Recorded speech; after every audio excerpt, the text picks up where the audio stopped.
Hello everyone and a warm welcome to Achievers YouTube channel. नमस्कार दोस्तों, स्वागत है सभी का अचीवर्स के यूट्यूब चैनल पर। तो कैसे हो दोस्तों?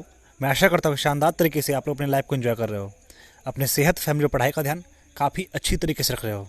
दोस्तों, हर सुबह की तरह आज भी हम आपके लिए सबसे पहले और सबसे बेहतरीन प्रश्नों के संकलन के साथ 4 अक्टूबर करंट अफेयर्स लेकर आया हूँ, जो आगामी परीक्षा के दृष्टिकोण से काफ़ी महत्वपूर्ण साबित होगा।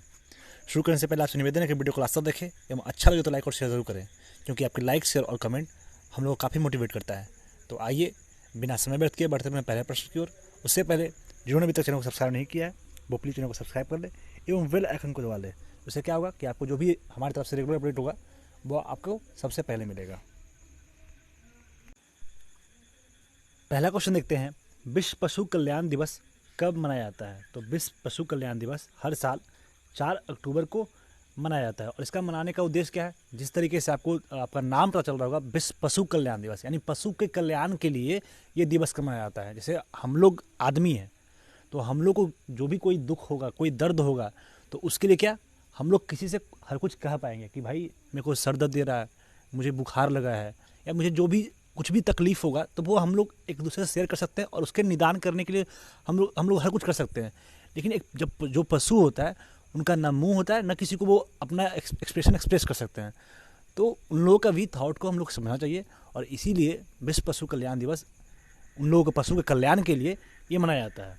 विश्व पशु कल्याण दिवस जो है वो 4 अक्टूबर मनाया जाता है, ताकि लोगों को जानवरों के अधिकारों के साथ साथ कल्याण के लिए दुनिया भर में कदम उठाने के बारे में जागरूक किया जा सके। दुनिया भर में कल्याण मांगों को सुधार करना काफ़ी आवश्यक है। ठीक है, तो ये था आपका विश्व पशु कल्याण दिवस, जो कि 4 अक्टूबर को मनाया जाता है। अब अगला क्वेश्चन देखते हैं।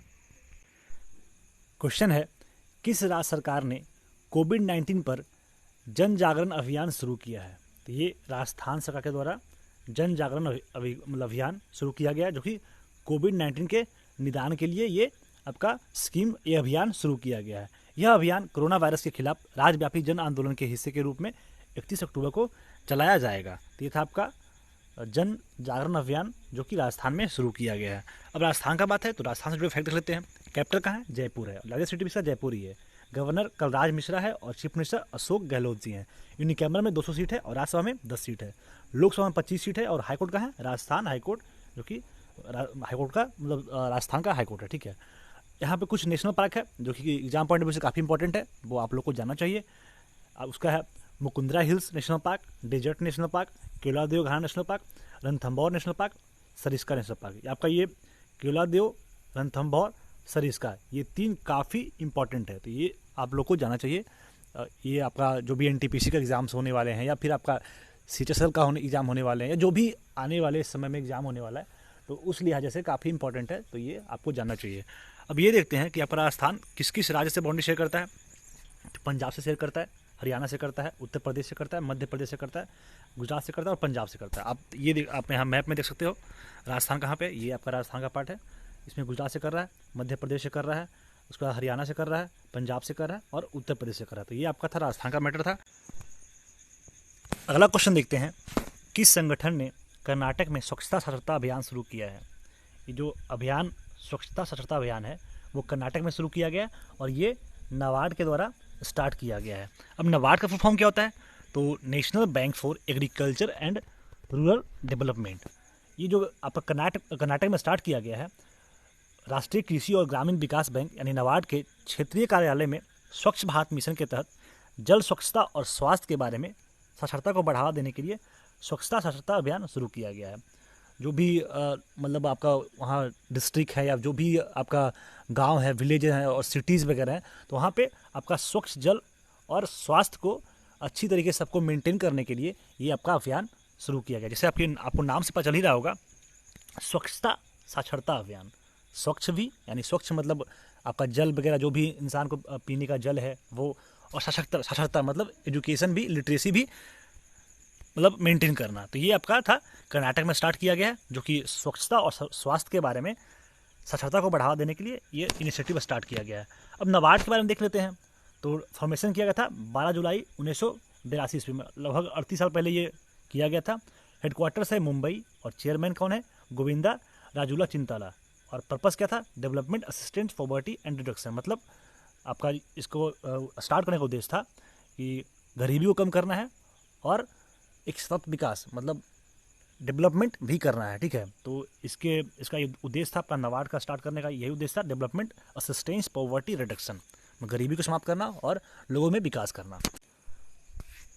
अगला क्वेश्चन देखते हैं, भारत और किस देश की नौसेना का द्विपक्षीय अभ्यास बोंगो सागर 3 अक्टूबर से शुरू होगा।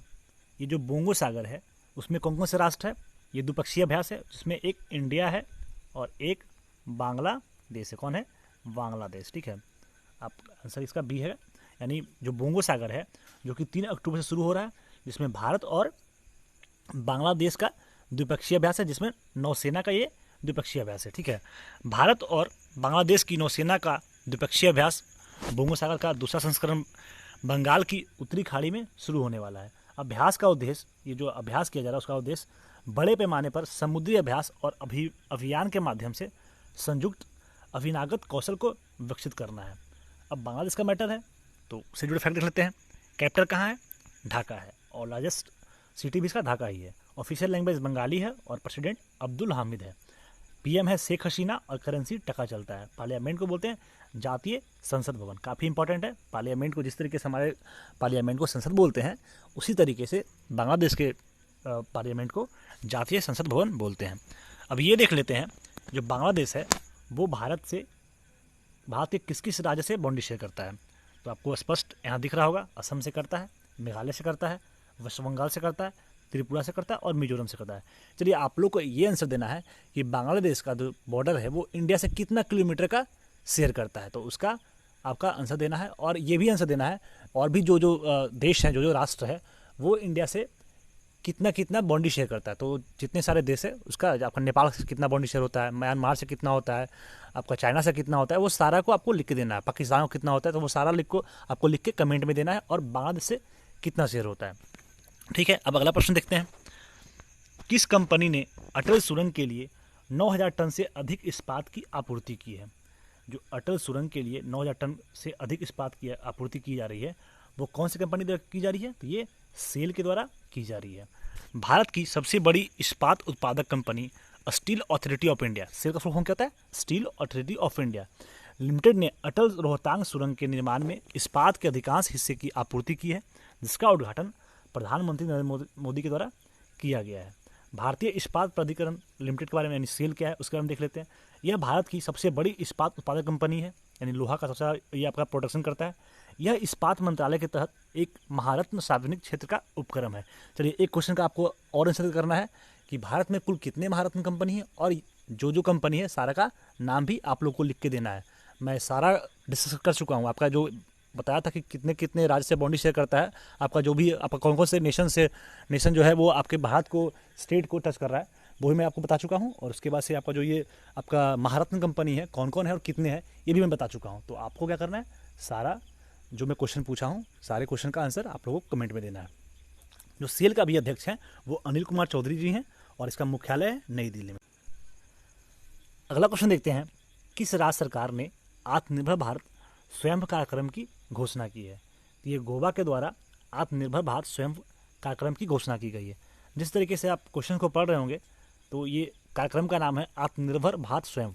उससे आपको बिल्कुल स्पष्ट होगा कि ये जो अभियान है, जो ये कार्यक्रम स्टार्ट किया, क्यों किया गया है। तो इसका उद्देश्य है जो भी प्रोडक्शंस हो रहे हैं, जो भी चीज़ हम बना रहे हैं, तो वो किसी और कंट्री पर डिपेंडेंट हमको नहीं होना है। जो भी प्रोडक्शन करता है, जो भी चीज़ बनाना है वो हमको खुद बनाना है, आत्मनिर्भर होकर बनाना है, किसी पे डिपेंडेंट नहीं रहना है। ये जो कार्यक्रम स्टार्ट किया गया है वो गोवा सरकार के द्वारा स्टार्ट किया गया है। क्या नाम है, आत्मनिर्भर भारत स्वयं। अब गोवा का बात है तो गोवा से जुड़े फैक्ट देख सकते हैं। कैपिटल कहाँ है, पणजी है, और लार्जेस्ट सिटी का वास्को डिगामा है। गवर्नर सतपाल मलिक है और चीफ मिनिस्टर प्रमोद सावंत है। विधानसभा में 40 सीट है और एरिया वाइज रैंकिंग कितना है, 28। पॉपुलेशन वाइज रैंकिंग 26 और लोकसभा में कुल 2 सीट है और राज्यसभा में 1 सीट है। अब ये देख लेते हैं गोवा किस किस राज्य से अपना बाउंड्री शेयर करता है। तो महाराष्ट्र से करता है, कर्नाटक से करता है, ठीक है। आप यहाँ देख सकते हैं गोवा का, मैं लोकेशन दिखा देता हूँ आपको। ये आपका गोवा रह गया, ये गोवा है, कर रहा है कर्नाटक से और महाराष्ट्र से कर रहा है। ये था आपका गोवा का किस किस राज्य से बाउंड्री शेयर करना हुआ, वो आप देख लिए। अब अगला क्वेश्चन देखते हैं, किसने छोटे व्यवसायों को डिजिटल होने में मदद करने की घोषणा की है। छोटे व्यवसाय यानी छोटे बिजनेस जो लोग कर रहे हैं उसको डिजिटल होने के लिए, मतलब पूरा हर कुछ ऑनलाइन होने के लिए कौन मदद करने की घोषणा किया है? तो ये गूगल के द्वारा ये घोषणा किया गया है। छोटे व्यवसाय को डिजिटल होने का मदद करने का घोषणा किया गया है। आप लोग को बताना है गूगल के बारे में, गूगल कब बना, उसका सीईओ कौन है। कल एक मतलब स्टूडेंट के द्वारा बोला गया था कि सर आपने बहुत कम क्वेश्चंस पूछा है, तो मैं आज आप लोग को जो कल कम करा था उसका आज जो भी ओवरकम हुआ वो मैं आज आपको मैनेज करता हूँ। तो ठीक है, जितने सारे क्वेश्चन पूछ रहा हूँ सारा का आंसर आप लोग को देना है। गूगल के बारे में कौन सीईओ हैं, कब स्टार्ट किया गया था, कौन आप उनका फाउंडर है, वो सब आपको कमेंट में आंसर करना है। अब अगला क्वेश्चन देखते हैं। बंगाल की खाड़ी में आयोजित किए जाने वाले अभ्यास बोंगो सागर एक क्या है? ये जो बोंगो सागर जो है, इसके पहले मैं बात कर चुका हूँ और मैं समझा भी चुका हूँ। ये एक क्या है? ये एक द्विपक्षीय नौसेना अभ्यास है, मैं बात कर चुका हूँ, तो इसमें कुछ ज़्यादा बात करना नहीं है। अब अगला क्वेश्चन देखते हैं। अपूर्व चंद्र को किस मंत्रालय में सचिव के रूप में नियुक्त किया गया है? अपूर्व चंद्र को, ये अपूर्व चंद्र जो है उनको श्रम और रोजगार मंत्रालय में सचिव के रूप में नियुक्त किया गया है। ठीक है, अब अगला क्वेश्चन मूव करते हैं। निम्नलिखित में से किस देश ने मोटर ईंधन के रूप में प्राकृतिक गैस के उपयोग पर एक वेबिनार आयोजित किया है? तो ये भारत और रूस के द्वारा मोटर ईंधन के रूप में प्राकृतिक गैस को उपयोग करने के लिए एक वेबिनार का आयोजित किया गया है। ठीक है, वेबिनार मतलब वही ऑनलाइन जो भी हो रहा है, सबमिट वगैरह ऑनलाइन जो वार्ता हो रहा है उसी को वेबिनार बोलते हैं। जैसे अभी कोरोना काल चल रहा है, कोरोना काल नहीं चलता तो क्या होता है, सब दोनों देश के जो भी रिप्रेजेंटेटिव होते वो मिलकर बात करते। लेकिन कोरोना काल चल रहा है तो कहीं जाना तो अलाउड है नहीं, तो क्या वही ऑनलाइन हर कुछ होता है जिसको वेबिनार कहते हैं। और ये भारत और रूस के द्वारा मोटर ईंधन के रूप में प्राकृतिक गैस के उपयोग के लिए वेबिनार का आयोजन किया गया है। अगला क्वेश्चन देखते हैं। आईपीएल में सबसे ज़्यादा मैच खेलने वाले खिलाड़ी कौन बन गए हैं? ये जो भी बॉयज़ लोग होंगे, अधिकांशतः तो लड़की लोग भी जो हो रहे हैं वो भी आईपीएल के और मैच की दीवानी हो रही हैं, लेकिन ज़्यादा लोग बॉयज़ होते हैं जो जिन्हें मैच से ज़्यादा इंटरेस्ट रहता है, स्पोर्ट्स से ज़्यादा इंटरेस्ट रहता है। तो ये कौन से खिलाड़ी हैं जो आईपीएल में, इंडियन प्रीमियर लीग में सबसे ज़्यादा मैच खेलने वाले खिलाड़ी बन गए हैं? तो ये सबके दिलों के चहेते महेंद्र सिंह धोनी जी जो हैं वो सबसे ज़्यादा मैच खेलने वाले खिलाड़ी बन गए हैं। इसके पहले ये रिकॉर्ड सुरेश रैना का नाम था, जो कि अभी फ़िलहाल आईपीएल नहीं खेल रहे, कुछ पर्सनल इशूज़ के कारण वो अभी टीम से बाहर है, आपके सीएसके से बाहर है, और इसलिए अभी धोनी साहब जो हैं वो इनको पछाड़ कर मैच खेलने में आगे आ गए हैं। ठीक है, अगर जब वो होते तो अभी तो ये रिकॉर्ड वो नहीं तोड़ पाते, लेकिन उनके एब्सेंस के कारण एमएस धोनी जी जो हैं वो सबसे ज़्यादा मैच खेलने वाले खिलाड़ी बन गए। कुछ चीज़ में, ये आईपीएल में, ठीक है, इसको ध्यान दीजिएगा, आईपीएल में सबसे ज़्यादा मैच खेलने वाले खिलाड़ी बन गए एमएस धोनी। अगला क्वेश्चन देखते हैं। गांधी जयंती के अवसर पर भारत ने किस देश को 41 एम्बुलेंस और 6 स्कूल बस दान में दिया है? तो ये नेपाल को गांधी जयंती के अवसर पर भारत ने 41 एम्बुलेंस और 6 स्कूली बस दान में दिए हैं। ठीक है, अभी फ़िलहाल नेपाल का भी रुख थोड़ा सा चेंज सा लग रहा है, क्योंकि उसको चाइना का थोड़ा सा सपोर्ट मिल रहा है। पहले तो हम लोग के देश के द्वारा इसे काफ़ी सपोर्ट किया जा रहा था, एंड अभी भी हम लोग सपोर्ट करते ही हैं, लेकिन ये लोग है ना किसी दुश्मन के बहकावे में आकर थोड़ा सा भग जाता है, तो वो वाली बात है।